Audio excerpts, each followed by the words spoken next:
When you played hide and seek as a kid, did you ever get the feeling someone else was hiding too? Someone you didn't invite? This is the story of the last time I ever played that game in my own home. Stick around because what happened was never explained. I was 15.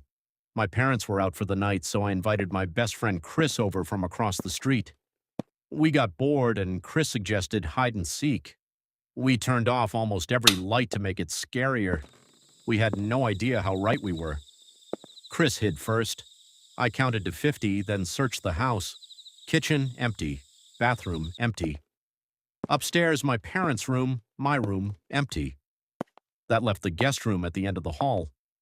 The door was cracked open. I pushed it wider. Nothing. Just darkness. I finally found Chris in the basement, laughing at how long it took me. Then it was my turn.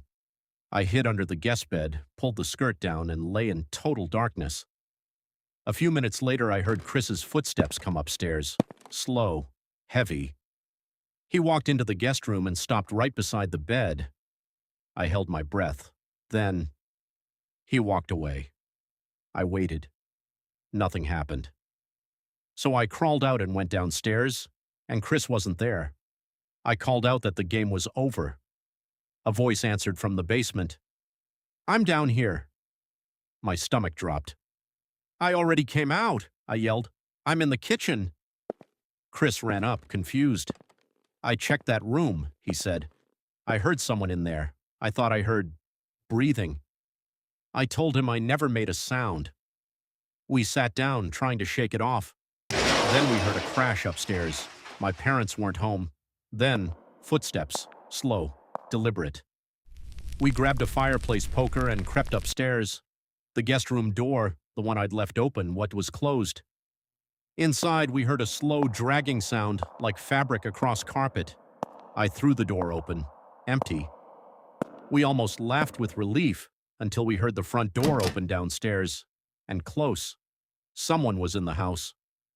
We killed the lights and hid, listening to footsteps move through the first floor. Then the basement door creaked open. That was our chance. We sprinted out the back door and didn't stop running until we reached Chris's house across the street. Police searched every room. No forced entry. No sign of anyone. Nothing at all. But Chris and I know what we heard. We never played hide and seek again, and sometimes we still catch each other's eye, thinking about the same thing. The closed door, the dragging sound, the footsteps that weren't ours.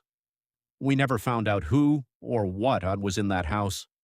The scariest part of hide and seek isn't being found.